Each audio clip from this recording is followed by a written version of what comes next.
I'm Mike Papantonio, and this is Ring of Fire. On today's show, author and Ring of Fire co-host Sam Seder is going to tell us why the recent White House scandals are nowhere near as ugly and as bad as the ones that came from the Republicans. And the IRS is still under fire for targeting Republican groups, but we'll explain why the Tea Party needed to be investigated for violating tax laws. And there are dangers lurking in that bottle of Tylenol in your medicine cabinet. We'll tell you why the world's most popular drug is anything but real safe. We'll have all that and more, and right now you've just entered the Ring of Fire. You can't change Washington from the inside.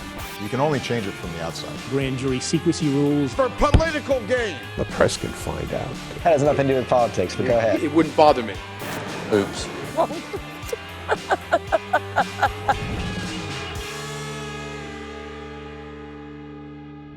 The Obama administration has had a rough few weeks with so-called scandals capturing the national headlines. Republicans immediately started beating the drums for impeachment, comparing Obama to Richard Nixon, if you can imagine.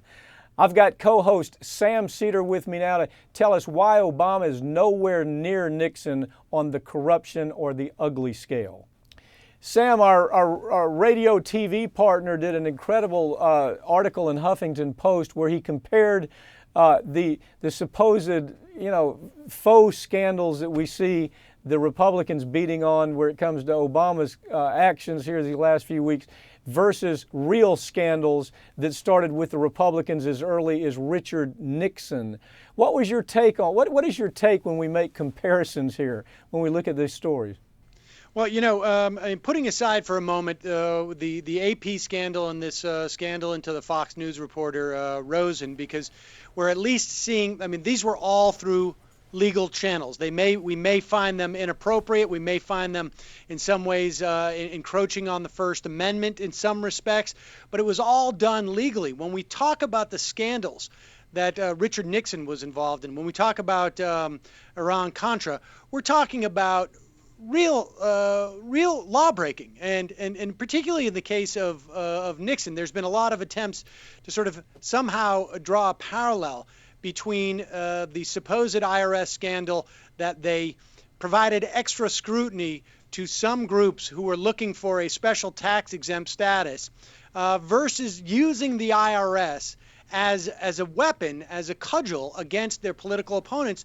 There's really no comparisons, Pat. We saw this story that Kennedy had done for Huffington Post, and it was startling. When you really consider that you had Richard Nixon that said, look, in my early days, Nixon was such a paranoid freak. He believed that he had been targeted by the IRS, and that the IRS was, and so what he thought he would do is that he would use the IRS as a payback system to go after his enemies. And of course, Richard Nixon, if you know the story of Richard Nixon, saw everybody as his enemy.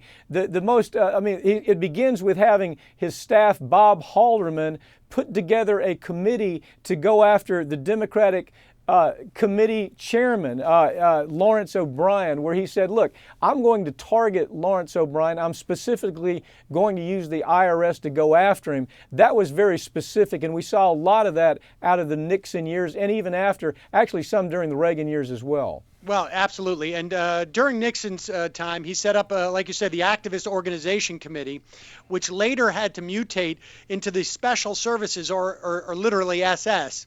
It was called, by the way, it was called the SS. Yeah, there you have it. But they operated from a soundproof room at the bottom of the IRS building, and they literally had targeted 1,000 liberal groups and 4,000 individuals. Richard Nixon felt he had a lot of enemies. He literally made up the lists himself in these instances. He ordered Bob Haldeman to get the IRS to investigate Bobby's uncle, Ted Kennedy, as well as Ed Muskie and Hubert Humphrey, who were presumptive candidates in the 72 election. And so Nixon really developed, this is just, of course, the start. He then went on to create the plumbers and much of it is history in some respects, Yeah. but these were people who were basically setting out perhaps to kill individuals Yeah, who were on Nixon's enemy Let list. me back up on this just a second. You talked about the fact that he obviously targeted Ted Kennedy. He targeted just a whole host of people that was put. It was actually put in a list, and he told Haldeman and a guy named Tom Charles Houston, who was kind of the dirty trick specialist. He was a Segretti type dirty trick specialist who was in charge of making these people's lives miserable by asking the IRS to go in and victimize them. The real problem didn't come when the IRS said, no, we're not going to cooperate with you. Didn't we actually see that take place? That's right. In fact, Tom Charles wrote up a 43-page blueprint which outlined exactly how they would go after the enemies using the IRS. According to Rick Perlstein, who has written, in many respects, the definitive book about Nixon, Nixon loved this blueprint. They tried to get the IRS on board with this. Weeks went by, months went by, and Nixon got more and more angry about it. And we can hear the tapes of Nixon railing against the Jews that were supposedly, in his mind, working in the IRS, and that's why they went after Billy Graham, according to him. He kept going on and on about these paranoid delusions, talking about how the Jews were running the media, and now they're running the IRS, and he can't get the IRS to do his bidding to essentially break the law. Well, this list that was that was put together for Haldeman and all of the dirty trick type crew that was surrounding Richard Nixon, even the person who put it together, who was Tom Charles Houston, said, look, here it is. Here's the list, but I want you to know, President Nixon and GOP, all of his advisors, that this is illegal to do this. This is no different than doing a black bag job, and to do that is illegal, and we could go to jail for it. And Richard Nixon said it was splendid. His wording was, this was a great idea, it's a splendid idea, so he went forward with it. Talk about how he used it. For example, 1971 with George Wallace. I thought this was an interesting twist. He used it to even put pressure on George Wallace, didn't he? That's right. George Wallace's brother ran afoul of tax issues with the IRS. Nixon used this essentially as blackmail to say to George Wallace, instead of pursuing a third-party run on a Democratic ticket, you will draw off a lot of those white voters. This is at the very beginning of the Southern strategy, and it was effective. George Wallace, instead of running on a third party, ended up basically creating a scenario where George McGovern ended up being the presidential nominee for the Democrats. I love this quote. It's Richard Nixon talking to John Ehrlichman, and he's talking to Haldeman, and he's talking about targeting Humphrey and Muskie. And here's what he says: we have the power, but we aren't using it to investigate contributors to Hubert Humphrey and Muskie. These Jews, he calls them these money Jews, who are basically, he goes on to say, are ruining the country.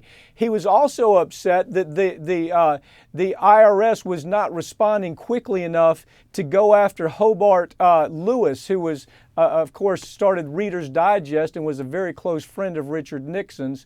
So, it was all in black and white by the time it was all. He's calling these people Jews. He's calling them kikes. He's saying that these people, that what I'm going to do is I'm going to go after one of the targets he went after to try to have the Immigration Service go after the publisher of the LA Times.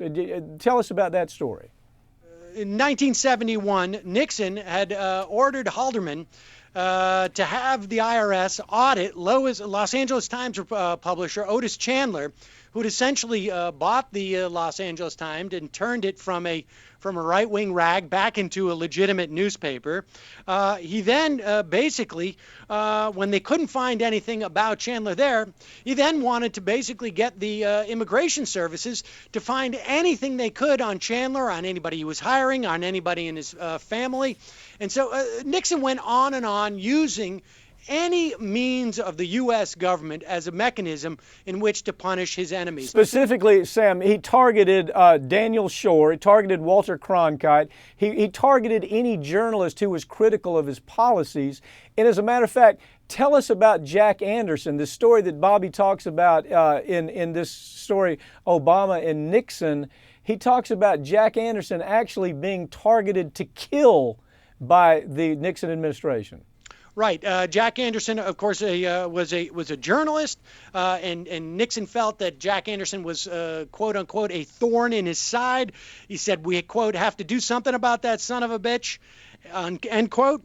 And so you then had Nixon basically setting up this group that ultimately became the Plumbers. Howard Hunt, who was a former CIA spy, G. Gordon Liddy, we're all aware of him. He was a former Dutchess County, New York State prosecutor. And they basically came up with a way in which they were going to kill Anderson. The plot was detailed by Mark Feldstein in his 2005 book, and they were going to poison this guy, and then they had a plan to essentially stab this guy.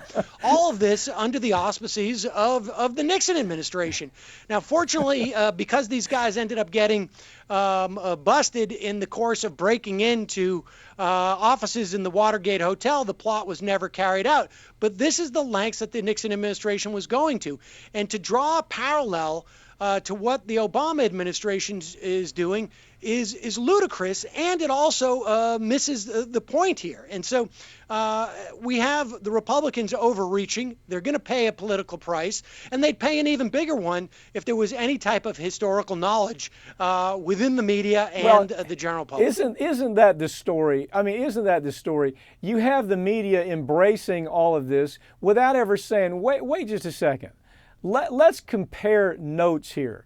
Let's talk about the fact that Richard Nixon and Haldeman and Ehrlichman and J. Gordon Liddy, they actually, you had Liddy was prepared to use a 9mm Glock to kill Jack Anderson. And it's almost as if the people writing the story about these so-called scandals have forgotten this history. And now you have the Republicans thinking, well, gee, we can really hit a home run with all of these scandals. And you have some of the Republicans trying to compare the Nixon, what Obama has in front of him with the Watergate scandal. It almost seems laughable, and it would be laughable if we had a media that really understood the story and could actually tell the story and say, you know what, let's compare the two stories and see who has the better storyline. Sam Seder, thank you for joining me. This is a story we'll continue to talk about because more is coming out. Every time the Republicans raise more hell about this, we find out more about their ugly little history. Thanks for joining me. Indeed. Thank you, Pat. Just ahead, we'll take a look at the billionaire heavy hitters that have gained complete control of our democracy. We'll be right back with more Ring of Fire. Stand up, stand up.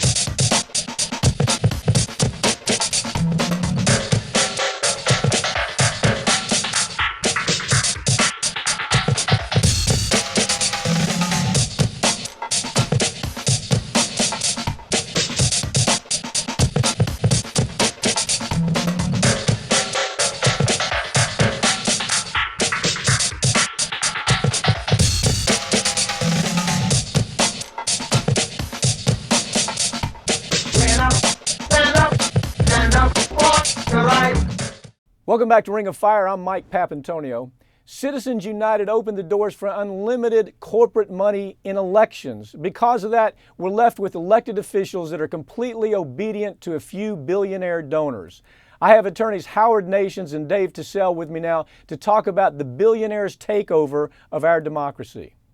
Howard, you have now Sheldon Adelson that says, I gave a ton of money, multi-millions of dollars in the last election. Some people think it's as high as actually over $25 million when you when you put everything together.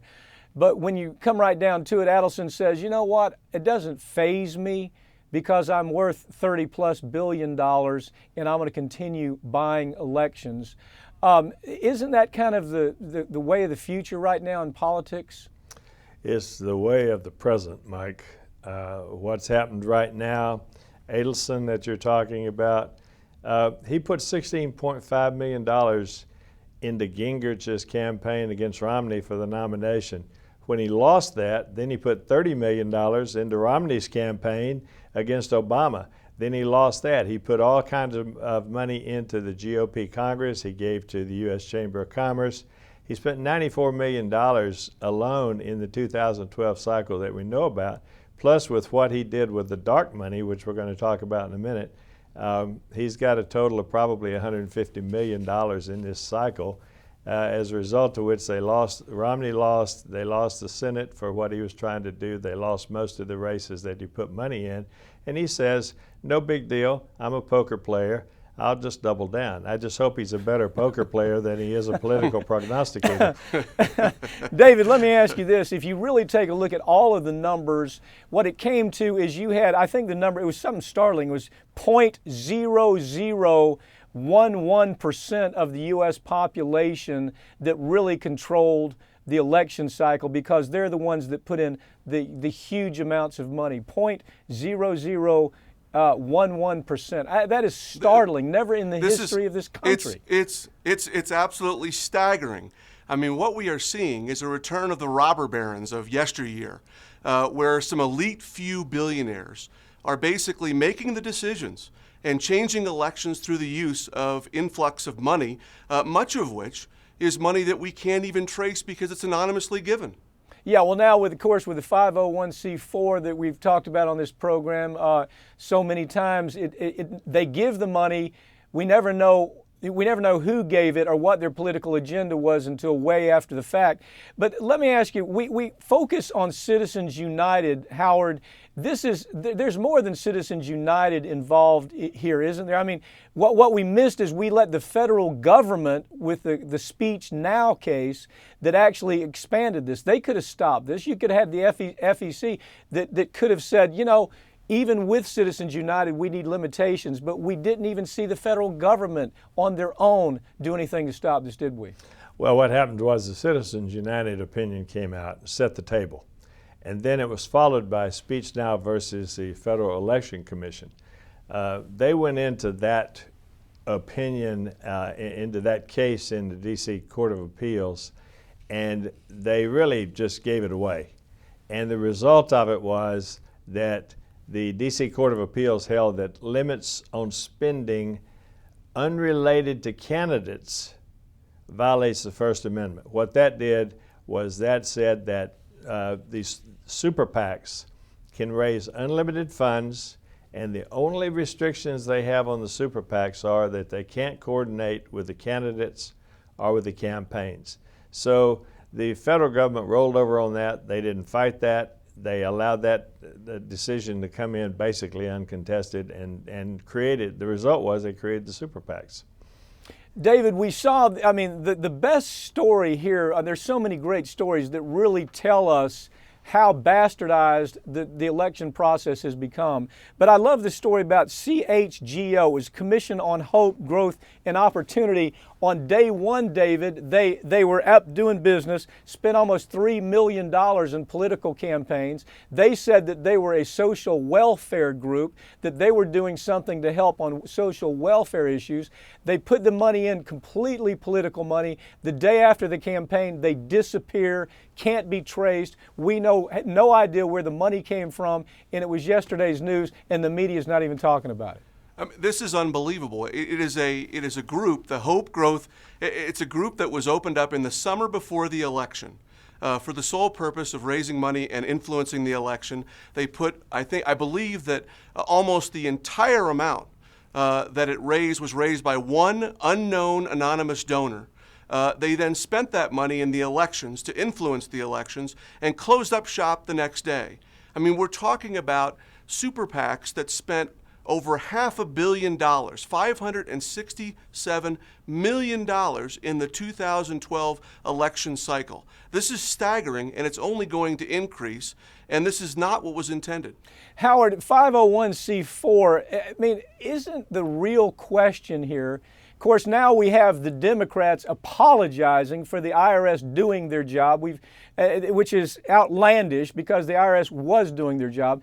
But this dark money that we see coming in, isn't there a way for the Department of Justice to say, listen, on a 501c4, you have signed off that you are a social welfare organization that does some political work.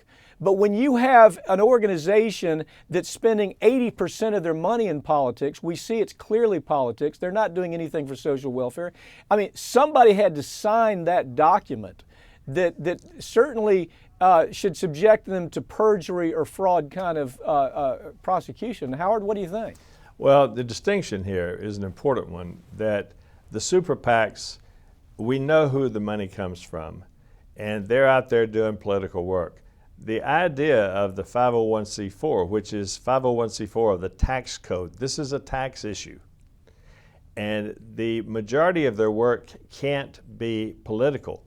It is the duty of the Internal Revenue Service to investigate 501c4s to see if they're complying with the tax code, to see if in fact what percentage of their money and what percentage of their activities are political. However, they've never defined politics. There's no clear guidelines on what constitutes it. NRA is a 501c4. And what's happened is that the only thing in the 501c4, they become so popular because that's where the dark money is. In the 501c4, they do not have to reveal the identity of the donors. As the result of that, in the last 2 years, the applications for 501c4s rose from 1,500 to 3,400. And the 501c4s have outspent the super PACs by 3-2. So the issue of whether they are absolutely right to be investigating the 501c4s, the right wing, the Tea Party. The mistake they made is they can't target them. They should be investigating the Democratic liberal 501c4s also. Now, the result of this whole mess in Washington right now, the outcry over the investigation, is you're going to see more 501c4s with absolutely no restrictions because everybody's afraid to touch them. Yeah, I mean, David, isn't that where this goes right now? First of all, you already have a media that won't report the stories because this has been a boon to them. I mean, you have the media with all these PACs rising up. Didn't the number of PACs double? I mean, just almost overnight, they doubled or almost tripled overnight. On a 501c4s, you had them go from about 1,300 of those 501c4s to over 3,000, okay?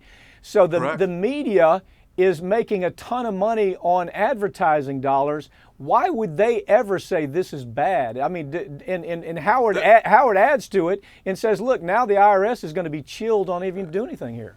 Absolutely. I mean, that's one of the biggest tragedies of the IRS scandal in Washington right now. It's the IRS who is tasked with the job of overseeing these 501c4 and ensuring that these are done properly. Now, it won't be protected by the IRS. The Department of Justice has done nothing to step in.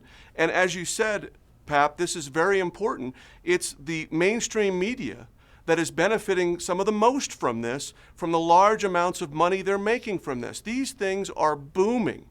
The applications are doubling and tripling overnight.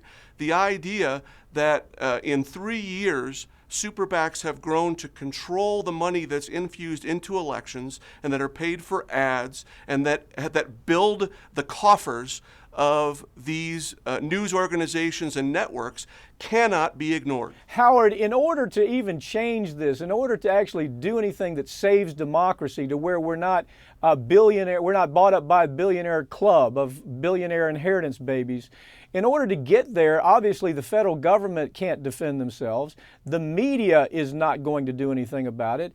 I mean, you have been involved in constitutional amendment fights. Tell me what the prospects are of that. How do you see that, especially where you have a media that's not going to help you?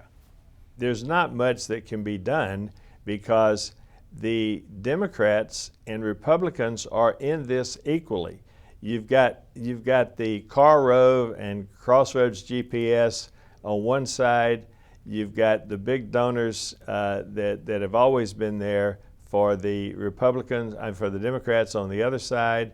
The politicians are thriving on this. When you want to run for office now, the first thing you do when you run for office is you contact yourself, you form a super PAC. Even Obama, who was totally against super PACs, after he got beaten so badly in 2010 in the midterm elections by super PAC money, formed a super PAC, a really super PAC. And now, so now everybody's in it. The president's in it, the Congress is in it, they're all in it, and this is not going to go away. Now you're getting the final thing on it is not just elections. Now you're getting single issue donors. That is very scary because whatever the issue is of the day, the PAC rises up, puts a bunch of money into it. David, let me real quickly. We got about 40 seconds. Isn't part of the problem here with these super PACs? They're controlling the elections now. You have super PACs controlling elections, not parties. You don't have political parties making decisions. You cannot get elected without these super PACs backing you and putting money into the election. This is what's happening with the Tea Party taking over a lot of the Republican establishment. The parties can't keep up. The amount of money that's being put into these campaigns by a few elite billionaires is changing the entire dynamic. So ultimately, what you have here is the parties are no longer making policy decisions about what advertising should look like. The PACs are taking it to wholly negative, and it is absolutely distorting the political process. Without a constitutional amendment, gentlemen, I don't see how anything is really accomplished. David Howard, thank you for joining me. Thank you. Thank you. Coming up, we'll take a look at the corporations that are cashing in on the devastation of our climate change. I'm Mike Papantonio, and we'll be right back with more Ring of Fire.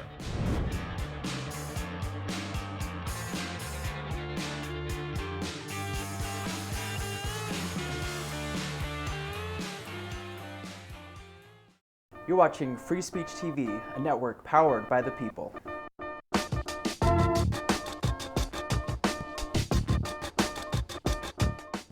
Welcome back to Ring of Fire. I'm Mike Papantonio. When it comes to climate change, corporate America doesn't care about stopping the problem. They only care about how much money they can make off of the problem. And they're off to a great start. Joining me now to talk about the companies that are profiting off climate change is author Alex Zaitchik. Alex, great story, getting rich off global warming. As I read it, it seemed like the moving parts are that we've given up on the idea that our planet is burning up and that we can do anything about it. And so now we're moving to this adaptation mode. Used to be we would figure out how do we mitigate the fact that our planet is burning up.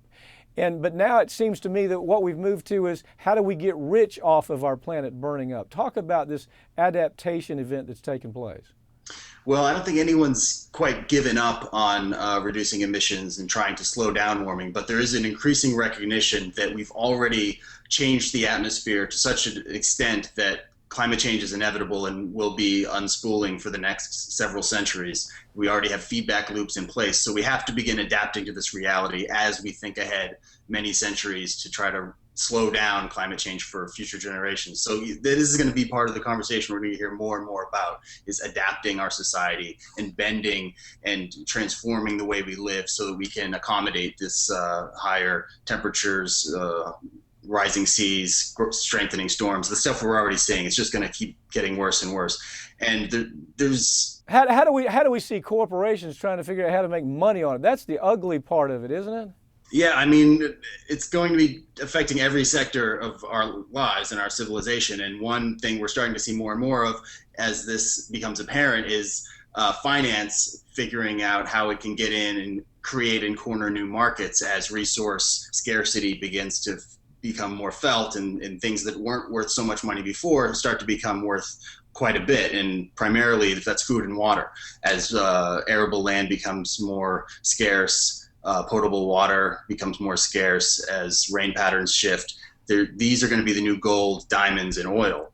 the things that keep us alive. Well, okay, so now let's assume that we have moved more away from this idea of mitigating. Obviously, there's a huge part of the population that says, no, we still can get to that number of 350 ppm.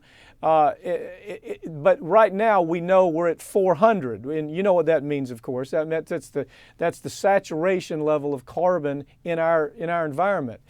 Completely outside of our history, yeah. Completely outside of our, haven't seen it since the Miocene, I think, era in the world.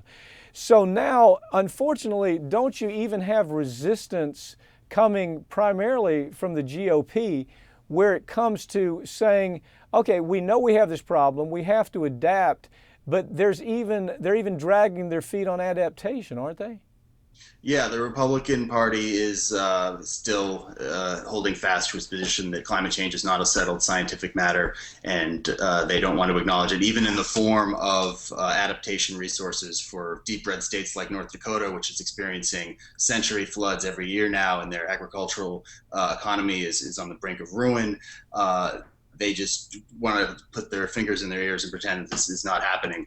But reality is increasingly encroaching on their fantasy world in these political games that they're playing. And at some point, it's going to snap, and they won't be able to maintain this anymore at some point. But who knows when that will be. Are there organizations that have figured out? I mean, I guess they're kind of meeting and they're saying, gee whiz, if you're in the water business, you might consider trying to buy the aquifer in South America. If you are in if you're in a business to where you can somehow make money off it, come see us and we'll advise you how to make that money. Hasn't it gotten to that point to where the money interest in the world are trying to figure out, okay, we've killed the animal, now let's see if we can pick the carcass clean? Yeah, you're starting to see a lot of articles about precisely this in the business press. There have been a few big features in Bloomberg Business Week. Recently, there was a AP story about the adaptation index now being housed at Notre Dame University, but it was started by an oil and gas equity firm, which basically helps investors try to game future adaptation-related growth fields in sectors where people can start investing on engineering and construction, building seawalls, to cornering the last bits of good farmland in Australia, which is burning up by drought and wildfires, to scarce rainwater resources in parts of the world where there isn't a lot of it. So you're starting to see a lot of activity on this front, and it's sort of like capitalism coming full circle in a way. Interestingly enough, I see the oil companies, I've even seen stories where the oil companies are now wanting to get into drinkable water, that they kind of see that what's happening is they're trying to move into how do we capture the drinking water in, say, South America so we can sell it around the world.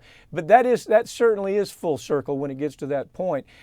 Is there a committee that's been put together? It seemed like George Bush years ago came up with a committee that was supposed to monitor, it was an agency that was going to monitor what was going on with global warming so we could do something about it, hopefully mitigate it, but certainly adapt to it. Tell us about that, if I got that right, that there was supposed to be, I think the NOAA and some other folks were supposed to be monitoring what was going on globally.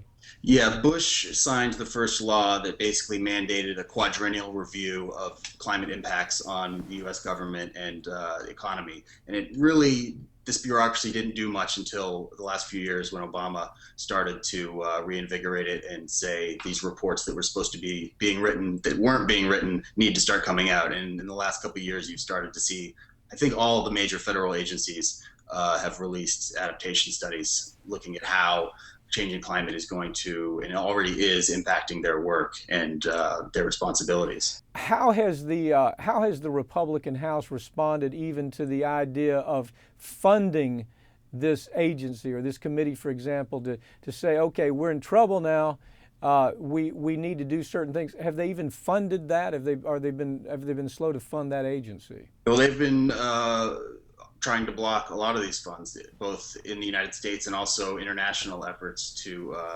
help countries, specifically in the South Pacific, which were already dealing with possible evacuation scenarios as a result of the industrial world's pollution over the last 150 years.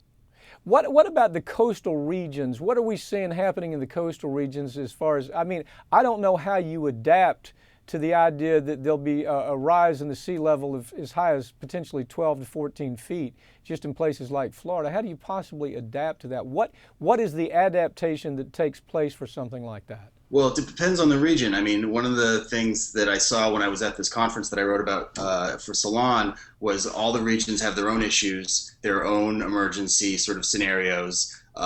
They're all at different sea levels. So in some parts of the country, you're going to see what's known as coastal abandonment on wide stretches of the U.S. coast, just the map pulling inward and shrinking and the United States getting smaller. In other areas, the local planners may decide that it's feasible to protect, say, the Jersey Shore. And this is a decision that will have to be constantly re-examined in light of new developments. I mean, if the polar ice caps continue to melt and completely collapse, then the sea level rise may be greater than current estimates. We just don't know.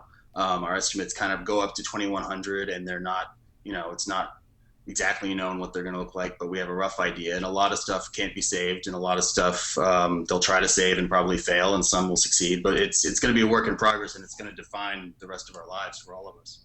Tell me about this conference that you talked about. It took place at the Denver Marriott. It's interesting because it really gives you kind of a bird's eye view from a cultural standpoint of how far down the road we are.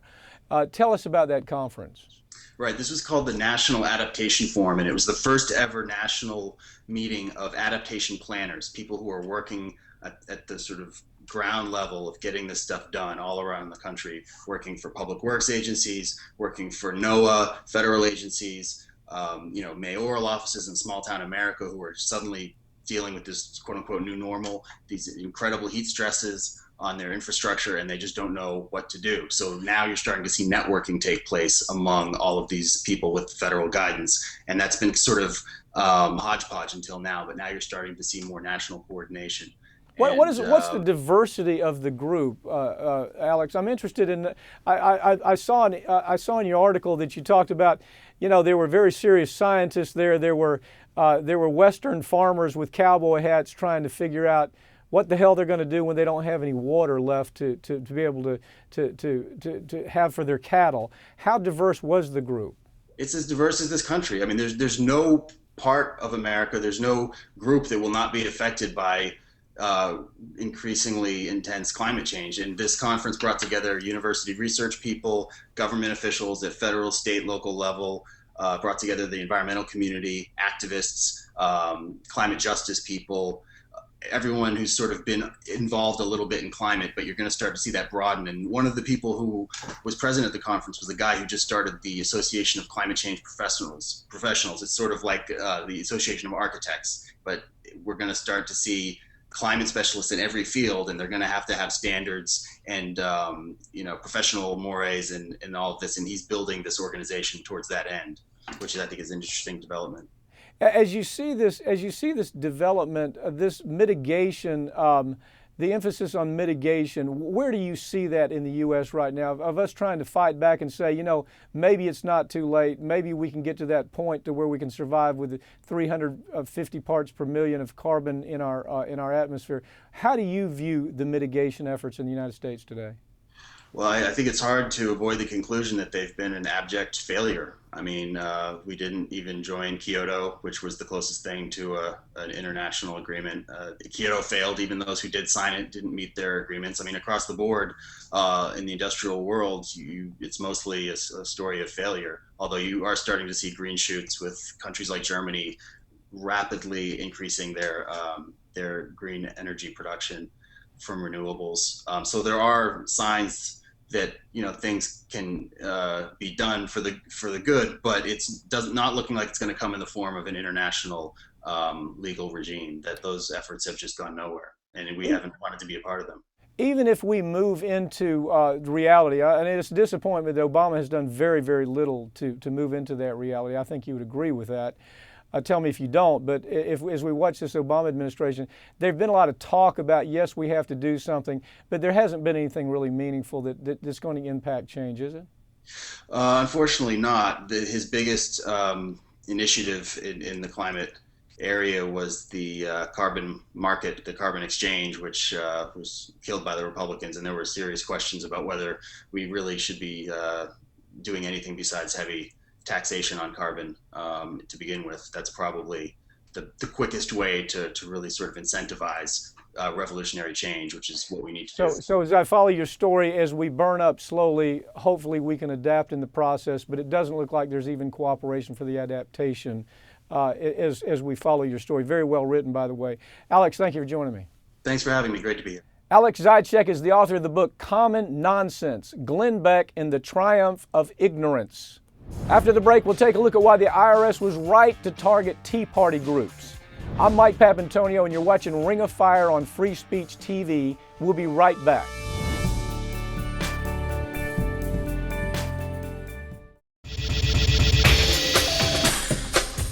Tune into Free Speech TV for Democracy Now!, a national, independent, award-winning news program bringing you people and perspectives rarely seen on corporate media. Welcome back to Ring of Fire. I'm Mike Papantonio. Republicans have used the IRS scandal to try to take down the Obama administration. But if you look at the facts, there is no scandal. The Tea Party deserved exactly what they got. And I have Farron Cousins from the Trial Lawyers magazine with me now to tell us why. Farron, I almost want to gag every time I hear a Democrat or a Democratic pundit or somebody in the Beltway apologizing about the fact that the IRS actually did their job and they went after Tea Party scammers. Doesn't that kind of lay out what happened here? It's completely pathetic that anybody, a Democrat, anybody from this administration, from the IRS, should come out and apologize for what they did. They did nothing wrong. If you look at the history of these Tea Party groups, you know, they actually started back in the 1990s. I think around 1994, the tobacco industry started creating these Tea Party groups. They referred to them as Tea Parties, and they used corporate money to go out there and protest the federal excise tax. And it worked so well that in 95, you had the Koch brothers come in, start pouring money into these tobacco Tea Parties to start protesting other issues. So after Citizens United, what we saw happen, Farron, is we saw the same crowd, the Koch brother billionaire inheritance babies, saying, hey, we have a new thing we can do with these Tea Party creatures. We can have them apply for a 501c4, and where the taxpayers end up having to pay for these Tea Party types showing up on the corners of their small towns, holding up signs of Obama depicted as a monkey or as a Marxist, and then taxpayers pay for that. And the real great thing that these billionaire inheritance babies wanted is we never know who gave the money because it's anonymous, right? Right. And, you know, Citizens United is more of a symptom than a cause of this. You see, Citizens United allowed these corporate groups to buy political ads without having to disclose who's putting these ads out. But the 501c4 allows them to do the same thing, except they also get the tax advantage. So again, it's corporate America saying, wow, well, we want to put these ads out. We don't want them to know it's us, but how can we also make money doing it? So this is the perfect storm of political corruption, tax cheats, and everything you can imagine that's wrong with our democracy. But Farron, isn't this another example of Democrats getting hammered again because they allow the crazy right wing to try to define the narrative? The narrative goes up and the media doesn't have enough sense to ask the questions. Well, was what the IRS doing, was it good? Was it proper? Was there an abuse of the process? And the Democrats, again, get beat because they don't have anybody to deliver the narrative. Well, you know what should have happened is you should have had Democrats, you should have had Obama or Eric Holder or even somebody in the media come out and say, you know what? When a member of your organization, one of your Tea Party crazies, flies a plane into an IRS building in Texas, you open yourself up for scrutiny. When you're carrying around signs on Capitol Hill that say abolish the IRS, you open yourself up to scrutiny. We're not going to give you a tax break for saying that we should be shut down. I mean, that is a giant red flag. Anyone in the IRS should have said, wait a second, we're giving them tax breaks to say that we should be abolished? This doesn't seem right. Who is pulling the strings? Farron, isn't the real part of the problem here also They don't look what the IRS has not said to them, we're not going to give you a 501c4. They simply have said, if you apply, we want to know what your organization does. Is it a social welfare organization and not a political organization? The problem is the Tea Partiers don't want to sign that affidavit. They don't want to sign those forms because they can be prosecuted for lying. They can be prosecuted for perjury. They can be prosecuted for fraud. So nobody wants to put their name on that. So the IRS says, well, okay, if you don't want to apply, if you don't want to do all these things, we are not going to allow you to have a 501c4. What's unreasonable about that? There's absolutely nothing unreasonable about it. But what happens is that the Tea Party, you almost feel a bit of sympathy for them. Yes, they're hateful, they're misinformed, they're unintelligent, but at the same time, they don't even realize that they're being taken advantage of by these corporate masters like the Koch brothers and the Chamber of Commerce. And it's those people who are out there doing all of this fundraising. You take a group like True the Vote and their little spinoff King Street Patriots. They raised $12 million this last election cycle, and they spent $3 million on social welfare activities. Well, that's all well and good, but where did the other $9 million go? Exactly. The other $9 million, I'll tell you where it went. Mother Jones did a fantastic investigation with not just King Street Patriots, but all of these groups. It went to Republican candidates. It went to the GOP, the main fundraising arm of the Republican Party. It went there. They know that. They have the documents. Those are readily available. So for these groups to get all in a tizzy saying, well, you shouldn't be targeting us, no, we should. We see where your money is going. It's not going towards social welfare programs. It's not going towards educating the public.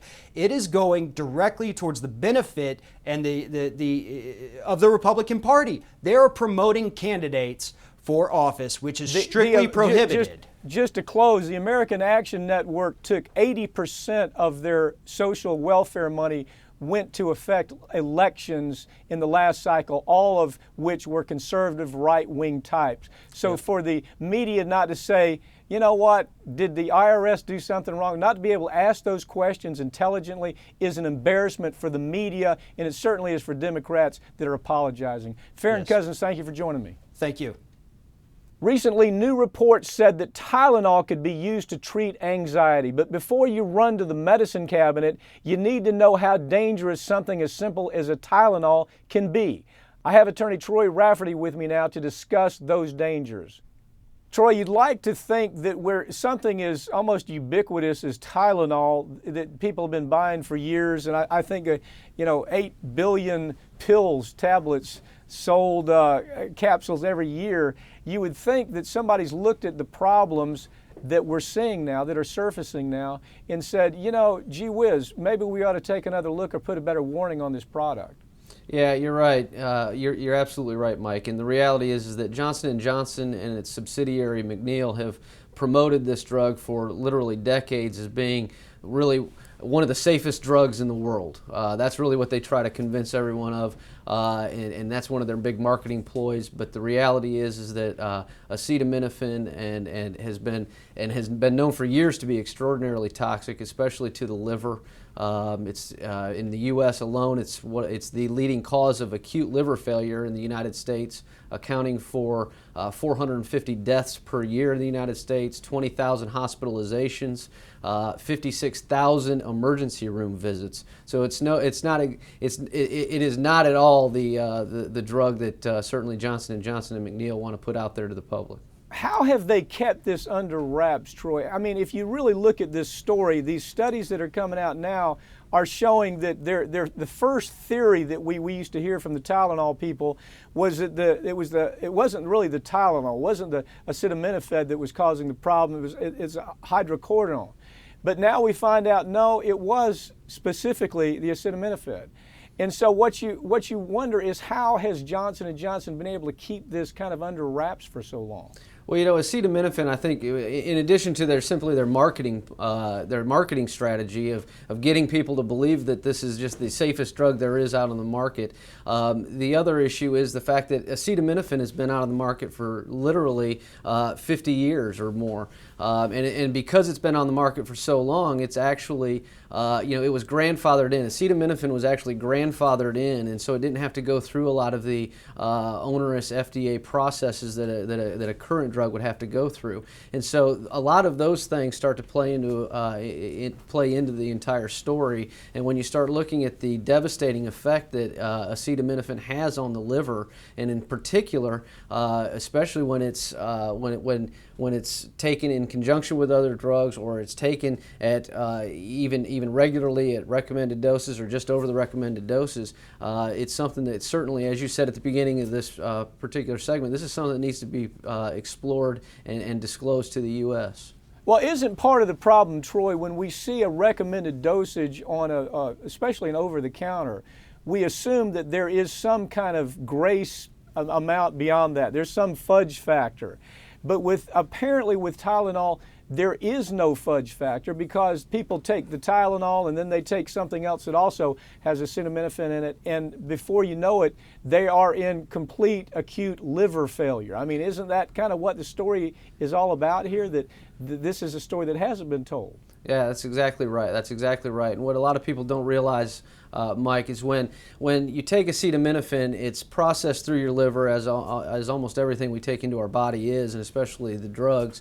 And when it's processed through your liver, it actually becomes a very toxic byproduct, NAPQI, and your body has to excrete that, and it's got to excrete it completely and quickly. And if it doesn't, and if there's something else going on in your body, whether it's another drug or some other interaction, or your body is not producing the chemical that's needed to help excrete it, that's when all of a sudden it can become very toxic and take your person into acute liver failure, which is just a horrendous medical condition. Well, part of it is that there's a unique metabolic avenue that is used by Tylenol that also can, once the liver starts going, of course, that starts affecting the renal system, the kidneys. And I think what is concerning me is why there isn't a warning that actually tells you a little bit more than the fact. I mean, when you say if you take this medicine, liver failure can occur with A, B, C, and D. They could lay out very specifically what the liver failures are about. It's not just somebody who happens to drink alcohol and then take Tylenol. There's all kinds. I mean, that's the way Johnson & Johnson has sold this. Gee whiz, don't drink and take Tylenol and you're going to be okay. Nothing's farther from the truth, is it? That's right. That's exactly right. And that's unfortunately what kind of has become the common thought process of people who are taking acetaminophen and Tylenol products is, quite frankly, well, it says on the label not to drink or not to take it if I drink more than so many drinks per day. But the reality is it's not just alcohol. There's any number of factors that can play into why Tylenol, and in particular the acetaminophen, which is obviously the active ingredient in Tylenol, can send someone into acute liver failure. Yeah, the problem with this story, again, Troy, it's one of those stories that traditional media hasn't talked about, and it's very obvious why. Johnson & Johnson is a huge, huge advertiser on all the networks, and so if we don't get the story out, sources like us don't get the story out, the story will never be told. Troy Rafferty, thank you for joining me. I hope it informs the public, I hope it informs consumers about what the potential dangers are, and they'll pay attention to the stories it develops. Thanks for joining me. Thanks, Mike. That's it for this week's Ring of Fire, but you can keep up with us throughout the week online at ringofireradio.com or on Twitter at Ring of Fire Radio and on Facebook. I'm Mike Papantonio, and we'll see you next week right here on Ring of Fire.